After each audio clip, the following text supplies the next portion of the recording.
Osnovni razredi so prenatrpani z otroki, ki imajo simptome nevrološke okvare ali poškodbe imunskega sistema, je povedal White. Šolska medicinska sestra leta 1999 pa je povedala odboru za reformo vlade v predstavniškem domu enako. In sicer je rekla, cepiva naj bi nas naredila bolj zdrava. Vendar v 25 letih nege še nikoli nisem videla toliko poškodovanih, bolnih otrok.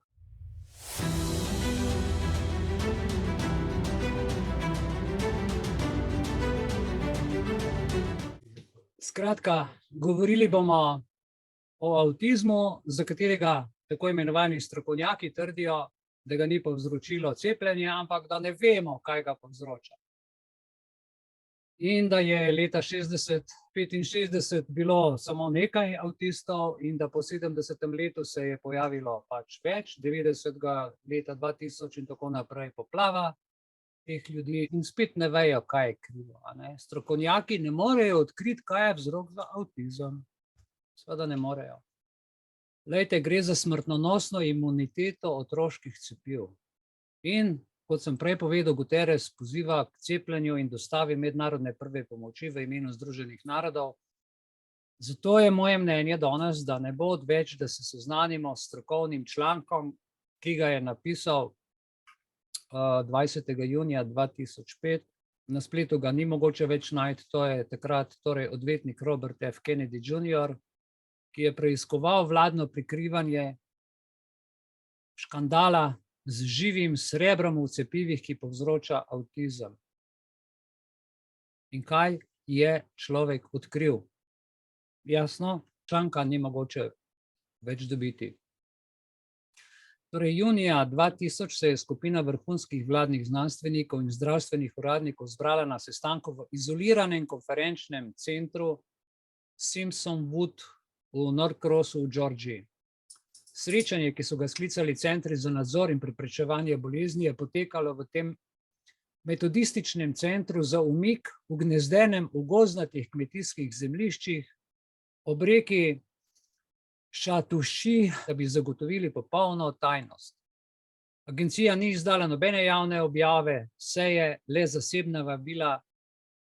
Udeleženi, se pravi prisotni, so bili vsi najvišji uradniki uprave CDC, Center for Disease, potem uprave za hrano in zdravila, vrhunski specialisti za cepiva iz Svetovne zdravstvene organizacije iz Ženeve in predstavniki vseh večjih proizvajalcev cepiv, vključno z GlaxoSmithKline, Merck, Viet, Avens, Pasteurjem in drugimi. Uradniki CDC so udeležence večkrat opomnili, da so vsi znanstveni podatki, o katerih se razpravlja, strogo zaupni.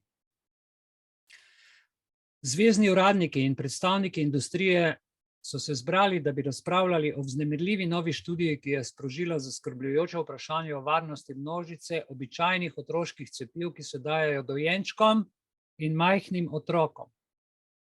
Po mnenju epidemiologa CDC po imenu Tom Verstraeten, ki je analiziral ogromno zbirko podatkov agencije, ki vsebuje zdravstvene kartoteke 100.000 otrok, se zdi, da je konzervans na osnovi živega srebra v cepivih, ki mu rečejo timerosal, odgovoren za dramatično povečanje avtizma in za vrsto drugih nevroloških motenj pri otrocih.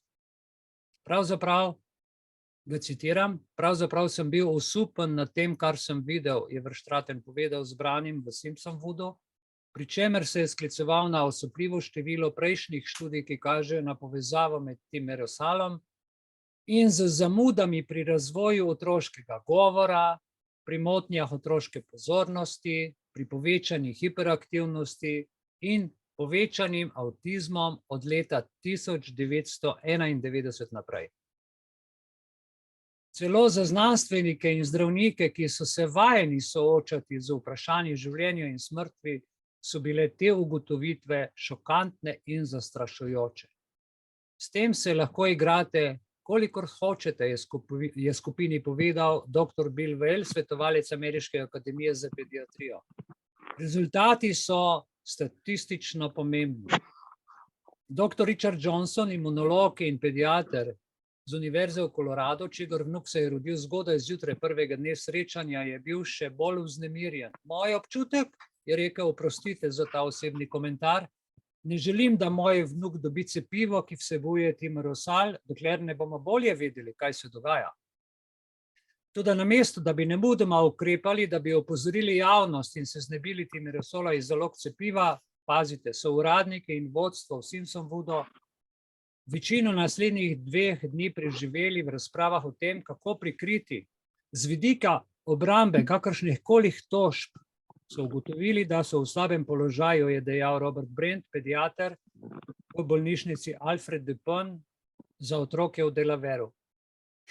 To bo vir za naše zelo zaposlene odvetnike v tej državi. Dr. Bob Chen, vodja oddelka, je za varnost cepiv pri CDC izrazil olajšanje, da se je glede na občutljivost informacij pravzaprav vlada izkazala za veliko bolj spretno pri obvladovanju škode kot pri varovanju zdravja otrok. Si morate misliti, vlada, namesto da bi čuvala zdravje, javno zdravje, je varovala te ljudi, da to ne bi prišlo na dan.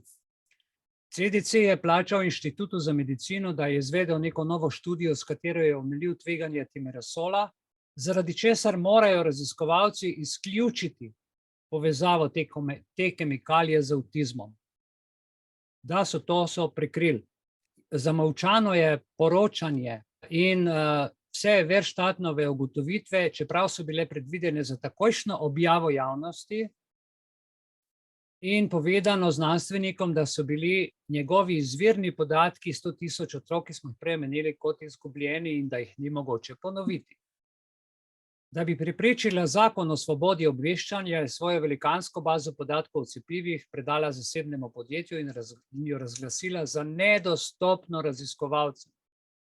Ko je vmes Verstraeten končno objavil svojo študijo leta 2003, se pravi zelo pozno, da bi prekril povezavo med timerosalom v otroških cepivih in avtizmom. Proizvajalci cepiv so se začeli postopno pravzaprav opuščati timerosal z injekcij, ki so jih dajali dojenčkom. Vendar so do 2001 še naprej razprodajali svoje zaloge cepiv na osnovi živega srebra. Torej CDC in FDA sta jim pomagala, odkupila okužena cepiva za izvoz v države v razvoju in dovolila farmacevtskim podjetjem, da še naprej uporabljajo konzervans v nekaterih otroških cepivih, vključno z več pediatričnimi cepivi proti gripi in cepivi proti tetanusu, ki se dajejo 11-letnikom. Farmacevtska podjetja dobivajo pomoč tudi od močnih zakonodajalcev v Washingtonu. Vse je podkupljeno. Vodja senatne večine, Bill First, ki je od farmacevtske industrije prejel $873,000 donacij, si je prizadeval imunizirati izdelovalce cepiv pred odgovornostjo v 4200 tožbah, ki so jih vložili starši poškodovanih otrok. V 5 ločenih priložnostih je First poskušal zapečatiti vse vladne dokumente, povezane s cepivi, vključno s transkripti Simpsonwooda, z tistega sestanka, ki smo ga prej omenili, in zaščititi podjetje Eli Lilly, razvijalce timerosala, pred sodnimi pozivi. Leta 2002, dan potem, ko je Bill First v zakon o domovinski varnosti potihem vključil predlog, znan kot Eli Lilly Protection Act, je podjetje prispevalo $10,000 za njegovo kampanjo in kupilo 5,000 izvodov njegove knjige o bioterorizmu. Kongres je leta 2003 ukrep razveljavil, vendar je v začetku tega leta Bill First v zakon o boju proti terorizmu vnesel še eno določbo, ki bi zavrnila odškodnino otrokom, ki trpijo zaradi možganskih motenj in avtizma, ki je povezan s cepivom. Tožbe proti farmacevtom so tako velike, da bi lahko proizvajalce cepiv povsem onemogočile in omejile njihovo sposobnost, na primer, če se soočimo v primeru biološkega napada, da bi se branili proti teroristom, pravi Dan Rosen, svetovalec za zdravstveno politiko Bill Firsta. Celo mnogi konzervativci so šokirani nad prizadevanjem vlade in vsemi možnimi načini, da bi prikrila nevarnost timerosala. Republikanec Dan Burton iz Indiane je nadzoroval 3-letno preiskavo Timerosala, potem ko so njegovemu vnuku diagnosticirali avtizem. Timerosal, ki se uporablja po konzervansu cepivih, je neposredno povezan z epidemijo avtizma, je v svojem končnem poročilu zaključil njegov odbor za reformo vlade. To epidemijo bi po vsej verjetnosti lahko preprečili ali omejili, če FDA ne bi zaspala glede preverjanja varnostnih podatkov brizganega Timerosala, znanega kot neurotoksin. FDA in druge agencije za javno zdravje niso ukrepale, je dodal odbor, zaradi institucionalnih zlorab in zgolj zaradi samozaščite in napačnega zaščitništva farmacevtske industrije. Zgodba o tem, kako so se vladne zdravstvene agencije dogovarjale z Big Pharmo, da bi pred javnostjo prikrile tveganja Timerosala, je srhljiva študija primerna institucionalne arogance, moči in pohlepa. John, v politiko sem bil vpleten le nerad. Kot odvetnik in okoljevarstvenik, ki se je leta in leta ukvarjal z vprašanji toksičnosti živega srebra, sem pogosto srečal matere otrok, ki so bile popolnoma prepričane, da so njihove otroke poškodovala cepiva. Zasebno sem bil sicer skeptičen, a kasneje se je moja skepsa razblinila. Dvomil sem, da bi lahko za avtizem krivili en sam vir. Vsekakor pa sem razumel potrebo vlade, da staršem zagotovi, da so cepljenja varna. Od tega je odvisno izkoreninjenje smrtonosnih otroških bolezni. Ponavadi sem se strinjal z dvomljivci, kot je poslanec Harry Waxman, demokrat iz Kalifornije, ki je kritiziral svoje kolege v odboru za reformo vlade predstavniškega doma, ker so prehitro sklepali o avtizmu in cepljenju. Zakaj bi morali ljudi strašiti glede imunizacije? Je na enem zaslišanju podaril Waxman, če ne poznamo dejstev. Šele v branju transkriptov iz Simpsonwooda, preučevanju vodilnih znanstvenih raziskav in pogovoru s številnimi uglednimi nacionalnimi strokovnjaki za živo srebro sem se prepričal, da je povezava med Timerosalom in epidemijo otroških nevroloških motenj še kako resnična. 5 mojih lastnih otrok je članov generacije Timerosal.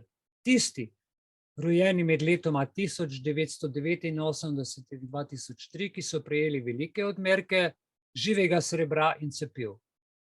Osnovni razredi so prenatrpani z otroki, ki imajo simptome nevrološke okvare ali poškodbe imunskega sistema, je povedal White, šolska medicinska sestra leta 1999 pa je povedala odboru za reformo vlade v predstavniškem domu enako. In sicer je rekla, cepiva naj bi nas naredila bolj zdrava.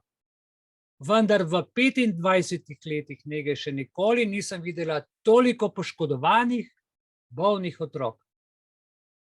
Smo v letu 2011.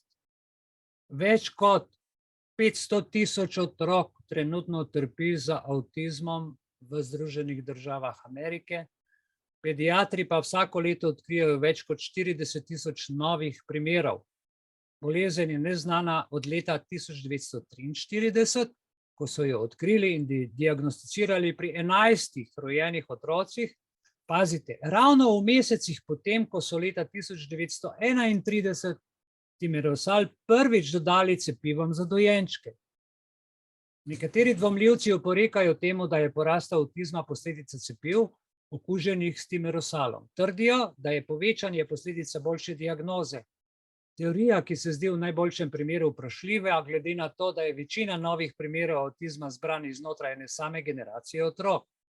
Če je epidemija res posledica slabe diagnoze, se posmehuje dr. Bodhi Haley, eden od svetovnih strokovnjakov za toksičnost živega srebra, kje so potem vsi ti 20 let stari v Avstraliji. Drugi raziskovalci poudarjajo, da so Američani izpostavljeni večji kumulativni obremenitvi živega srebra kot kadarkoli prej, od onesnaženih rib do zobnih zalivk in kažejo, da je lahko timerosal v cepivih le del veliko večjega problema. Kar najbolj preseneča je, kako globoko so šli v številnih zdravstveni detektivi, da so naklepno ignorirali in prikrili in uničevali dokaze proti timerosalu. Že od samega začetka je bil znanstveni argument proti aditivu živega srebra prepričljiv. Konzervans, ki se je uporabljal za zajezitev glivic in rasti bakterij v cepivih in vsebuje, pazite, etil živo srebro, močan nevrotoksin. Cela gora študij dokazuje, da se živo srebro kopiče v možganih primatov in drugih živali, potem ko jim vbrizgajo cepiva, in da so možgani dojenčkov v razvoju mnogo bolj občutljivi. Leta 1977 je ruska študija pokazala, da so odrasli, ki so bili izpostavljeni nižjim koncentracijam etil živega srebra za razliko od tistih, ki so jih dajali ameriškim otrokom, potem še leta pozneje trpeli poškodbe možganov. Revizija je pred 20 leti prepovedala timerosal v otroških cepivih. Prav tako, to so bile države Danska, Avstralija, Japonska in nekatere druge. Ne moremo narediti študije, ki bi pokazala, da je timerosal varen, pravi Haley, ki vodi oddelek za kemijo na Univerzi v Kentuckyju. Preveč je strupen. Namreč, če vbrizgate timerosal v žival, bodo njeni možgani zboleli. Če timerosal nanesete na živila, celice odmrejo. Če ga daste s pipeto v petrijevko, kultura umre. In če vemo te stvari, bi bilo zares šokantno odkritje, da konzervans etil, živo srebro, vbrizgamo v dojenčka, ne da bi mu s tem povzročili škodo. Interni dokumenti razkrivajo, da je podjetje Eli Lilly, ki je prvo razvilo timerosal, že od začetka vedelo, da lahko povzroči škodo in celo smrt, tako pri živalih kot pri ljudeh. Leta 1930 je podjetje preizkusilo timerosal tako, da ga je brizgalo 22 pacientom z meningitisom. Vsi po vrsti so umrli v nekaj tednih po injiciranju. In o tem dejstvu podjetje Eli Lilly ni poročalo v svoji študiji, temveč obratno, češ da je timerosal varen in učinkovit. Verjetno so mislili za smrt. Leta 1935 so raziskovalci pri drugem proizvajalcu cepiv Pittman Moore opozorili Lilly, da njegove trditve o varnosti timerosala niso bile preverjene z njihovim. Polovica psov, ki jim je Pittman brizgal cepiva na osnovi timerosala, je zbolela, zaradi česar so tamkajšnji raziskovalci konzervans razglasili za nezadovoljivega kot serum, namenjenega za uporabo pri psih. Se pravi, za pse so umaknili, otrokom pa še naprej vbrizgajo, našim otrokom. Kje živimo? V desetletjih, ki so sledila, so se dokazi proti timerosalu, ki so ga vbrizgali novorojenim otrokom takoj po rojstvu, še naprej kopičili. Med drugo svetovno vojno, ko je Ministrstvo za obrambo uporabilo konzervans v cepivih na vojakih, je od Lilly zahtevalo, da ga označi za strup. Leta 1967 je študija v Applied Microbiology pokazala, da je timerosal uničil miši, ki je bil dodan cepivom. 4 leta pozneje je Lillyjeva lastna študija ugotovila, da je timerosal, pazite, strupen za celice. Kljub temu je podjetje še naprej promoviralo timerosal kot netoksičen in ga vključilo tudi v lokalna razkužila. Leta 1977 je 10 dojenčkov v bolnišnici v Torontu umrlo, ko so jim samo na popkovino nanesli anestezijo s timerosalom. Leta 1982 je ameriška agencija Food and Drug Agency FDA predlagala prepoved izdelkov brez recepta, ki so vsebovali timerosal. Leta 1991 pa je agencija razmišljala, da bi ga prepovedala v cepivih za živali. Toda, glej ga zlomka, istega leta CDC priporoči, da se dojenčkom vbrizga niz cepiv z živim srebrom. Novorojenčki, ki so bili cepljeni proti hepatitisu B v 24 urah po rojstvu, dvomesečni dojenčki pa bi bili imunizirani proti hemofilitisu influence B in davici, tetanusu, oslovskemu kašlju in tako naprej. Industrija zdravil je vedela, da dodatna cepiva predstavljajo nevarnost. Istega leta, ko je CDC odobril nova cepiva, je dr. Maurice Hillerman, eden od očetov Merklovih programov cepljenja, opozoril podjetje, da bodo 6-mesečni otroci, ki so bili cepljeni, nevarno izpostavljeni temu živemu srebru. Priporočil je, da se timerosal opusti, zlasti, kadar se uporablja pri dojenčkih in otrocih. Najboljši način, je dodal, je, da preidemo na razdeljevanje dejanskih cepiv brez dodajanja konzervansov. Za Merck in druga farmacevtska podjetja pa je bila ovira kaj drugega kot denar.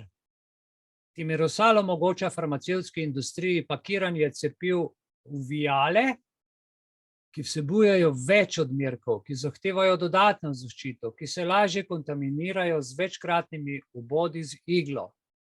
Proizvodnja večjih vial stane polovico manj kot manjše viale z enim odmerkom, zaradi česar je za mednarodne agencije ceneje, da jih razdelijo revnim regijam, ki jim grozi epidemija.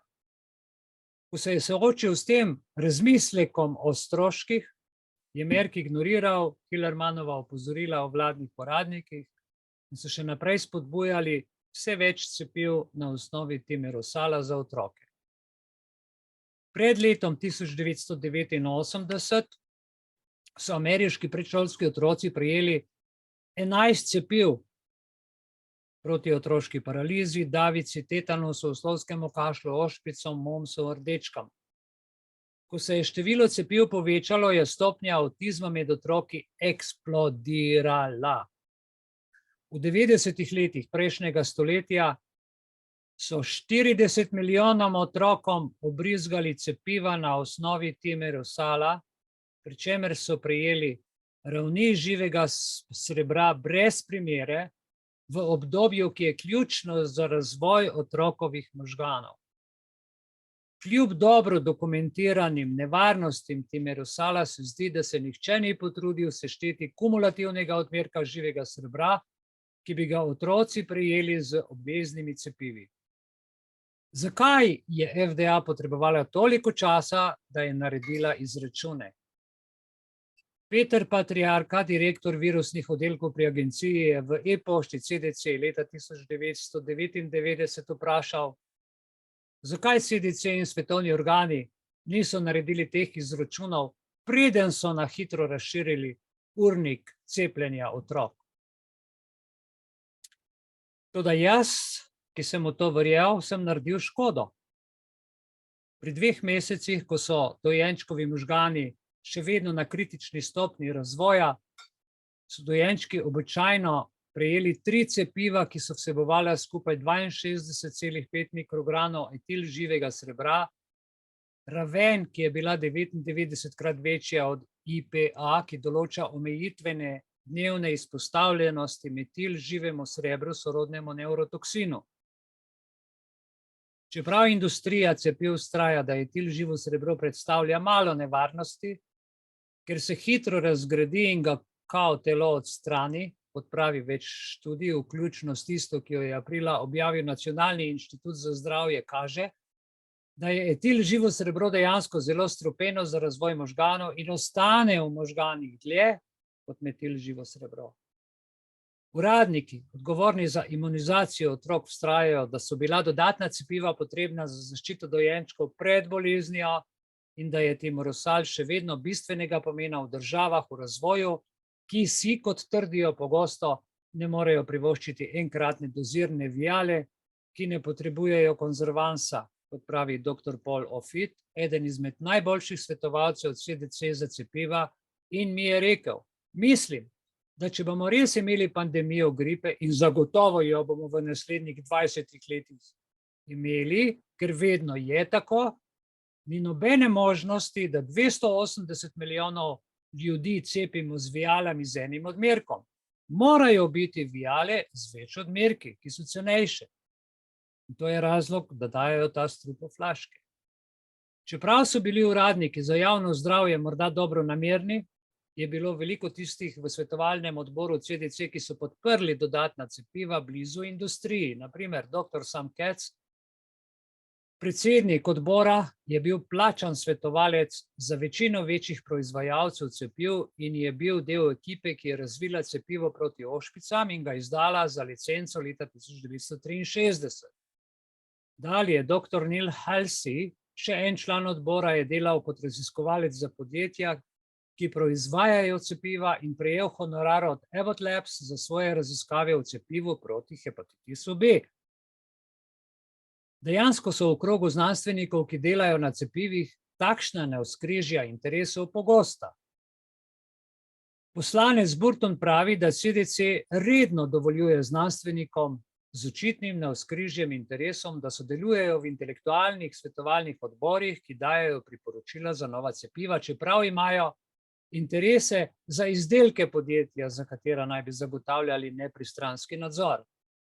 Odbor za reformo vlade predstavniškega doma je odkril, da so imeli 4 od 8 svetovalcev CDC, ki so odobrili smernice za cepiva proti rotavirusu, finančne težave do farmacevtskih podjetij, ki so razvijale različne različice cepiva. Ofit, ki si deli patent za eno od cepiv, mi je priznal, da bi zaslužil denar, če bi njegov glas na koncu vodil do tržnega izdelka. Vendar je zavrnil, da bi znanstvenikov neposredni finančni delež pri odobritvi CDC lahko vplival na njegovo presojo. Zame ne predstavlja nobenega konflikta, govori. Enostavno sem bil obveščen s postopkom, ki me ni pokvaril. Ko sem sedel za to mizo, je bil moj edini namen poskušati dati priporočila, ki bodo najbolj koristila otrokom v tej državi in ne zaslužek. Žaljivo je reči, da zdravniki in javnost, zdravstveni delavci in so v žepu industrije in zato prejemajo odločitve, za katere vedo, da niso varne za otroke. To preprosto ne deluje. Drugi znanstveniki na področju cepiv in regulatorji so mi dali podobna zagotovila, vendar vse to je ena velika laž. Tako kot ofice imajo za razsvetljene varuhe zdravja otrok, so ponosni na svoja poslovna farmacevtska partnerstva, imuni na zapaljevanje osebnega dobička, oblegani od nerazumnih aktivistov, katerih kampanje za cepljenje ogrožajo nacionalno zdravje otrok. Pogosto so odporni na zaslišanje. Znanost, pravi Ofit, je najboljše za znanstvenike. Je najboljše za njihov žep. Kljub temu so bili nekateri vladni uradniki vznemirjeni zaradi očitnega navzkrižja interesov. Na primer, leta 1999 je Paul Patriarka iz FDA v svojem elektronskem sporočilu administratorjem CDC okrcal zvezne regulatorje, ker niso ustrezno preučili nevarnosti, ki jo predstavljajo dodatna cepiva za dojenčke. Nisem prepričan, da bo obstajal lahek izhod iz morebitnega dojemanja, da so FDA, CDC in organi za imunizacijsko politiko do zdaj morda zaspali pri zamenjavi Timrosala, je Patriarka zapisal. Povezave med regulativnimi uradniki in farmacevtsko industrijo, je dodal, bodo sprožile tudi vprašanja v različnih svetovalnih organih v zvezi z agresivnimi priporočili za uporabo Timrosala v otroških cepivih. Če zvezni regulatorji in vladni znanstveniki v preteklih letih niso uspeli razumeti potencialnih tveganj Timrosala, se nihče ne bi mogel sklicevati na nevednost po tajnem sestanku v Simpson Woodu.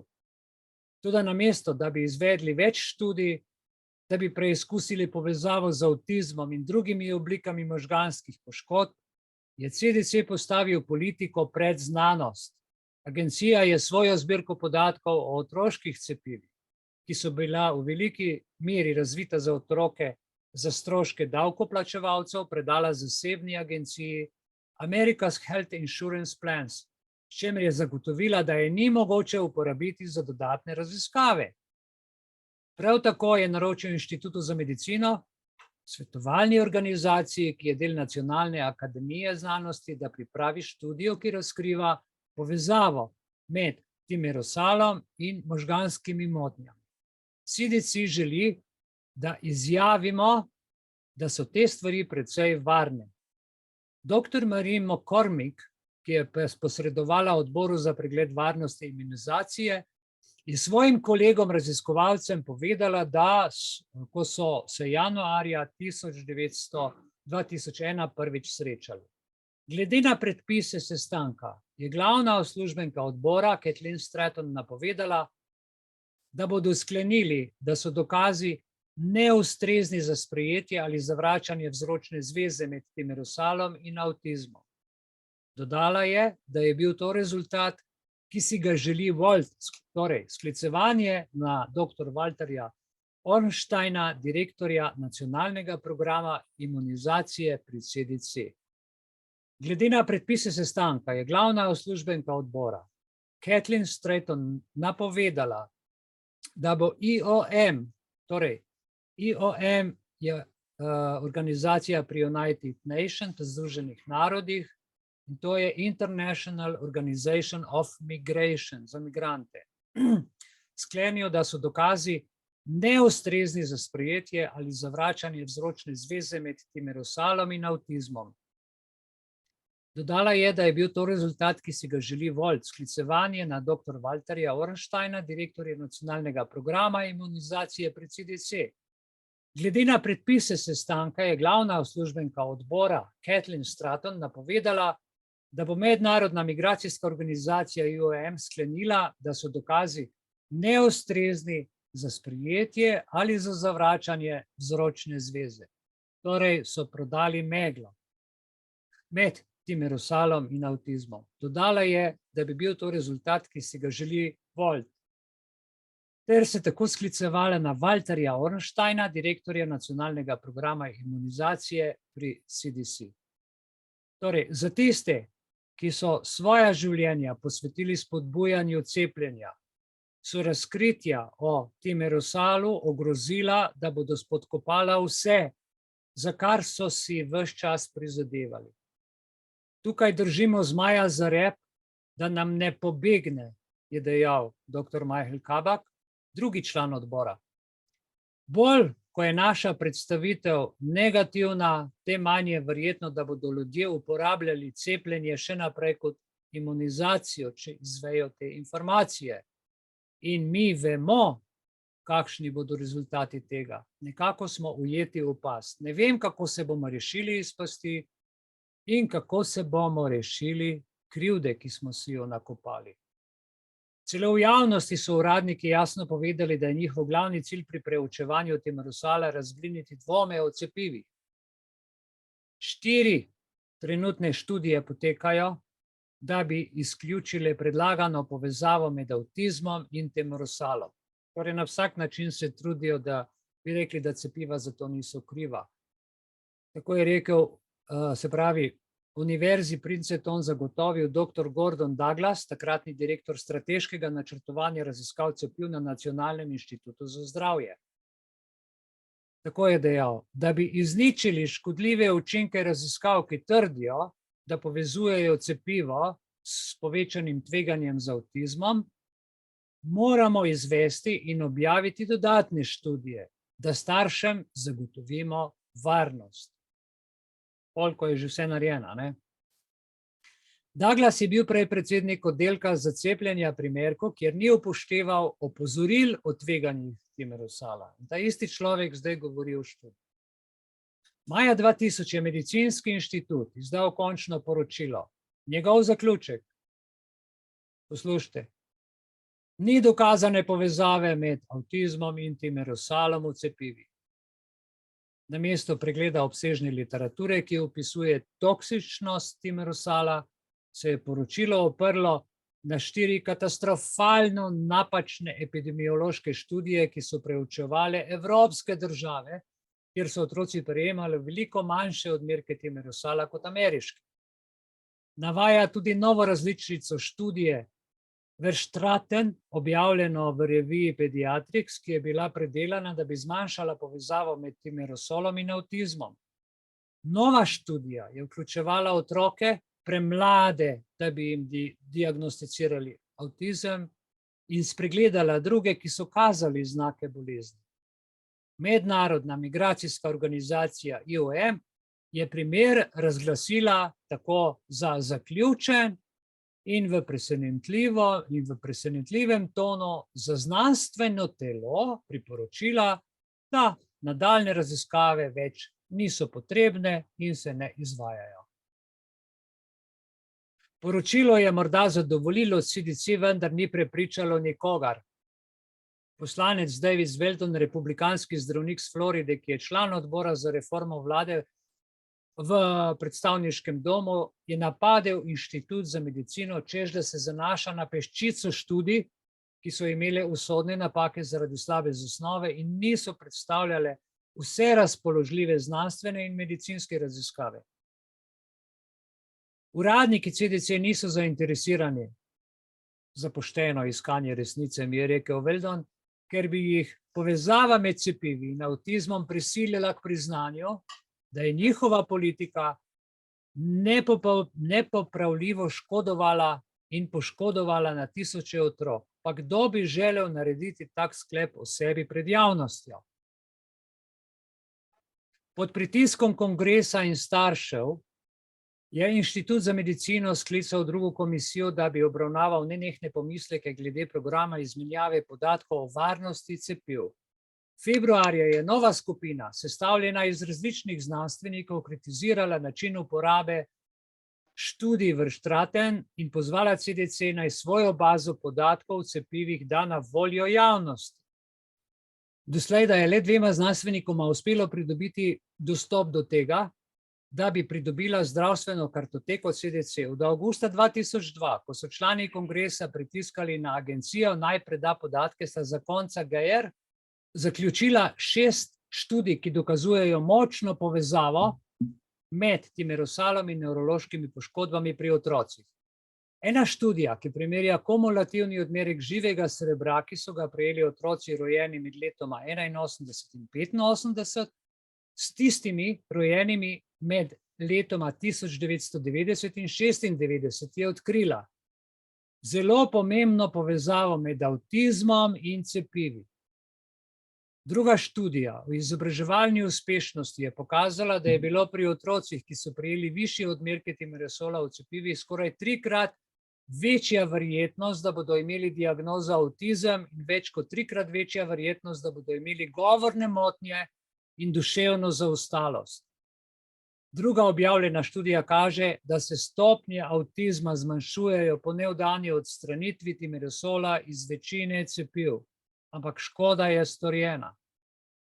Medtem ko si je ameriška vlada prizadevala preprečiti znanstvenikom, da bi preučevali cepiva, so drugi posegli v preučevanje povezave z avtizmom. Aprila se je novinar Dan Olmsted sam lotil ene najbolj zanimivih študij. In kaj je naredil? Iskal je otroke, ki niso bili izpostavljeni živemu srebru v cepivih. Gre za vrsto populacije, ki jo znanstveniki običajno uporabljajo kot tako imenovano kontrolno skupino. V preiskavah Olmsted je preiskal amiše iz okrožja Lancaster v Pensilvaniji, ki nočejo cepiti svojih dojenčkov. Glede na socialno stopnjo avtizma je Olmsted izračunal, da bi moralo biti med amiši 130 avtistov, a našli so le 4. Eden je bil izpostavljen visokim ravnem živega srebra iz elektrarne, ostali 3, vključno z enim otrokom, ki je bil posvojen zunaj amiške skupnosti, pa so prejeli ta cepiva. Na državni ravni so številni uradniki izvedli tudi poglobljene preglede timerosala. Medtem ko je bil Inštitut za medicino zaposlen z odkrivanjem tveganj, je zakonodajalec Iowa skrbno prečesal vse razpoložljive znanstvene in biološke podatke. Po 3 letih pregleda sem se prepričal, da obstaja dovolj verodostojnih raziskav, ki bi pokazale povezavo med živim srebrom in povečano pojavnostjo v avtizmu, pravi državni senator Ken Venstra, republikanec, ki je to preiskavo tudi nadzoroval. Dejstvo, da se je 700-odstotno povečanje avtizma v Iowi začelo v 90-ih letih prejšnjega stoletja, takoj potem, ko je bilo v razporede urnik cepljenja otrok dodanih vedno več cepiv, je samo trden dokaz za to. Lani, pravi, je Iowa postala prva država, ki je prepovedala živo srebro v cepivih, sledila je Kalifornija in druge države.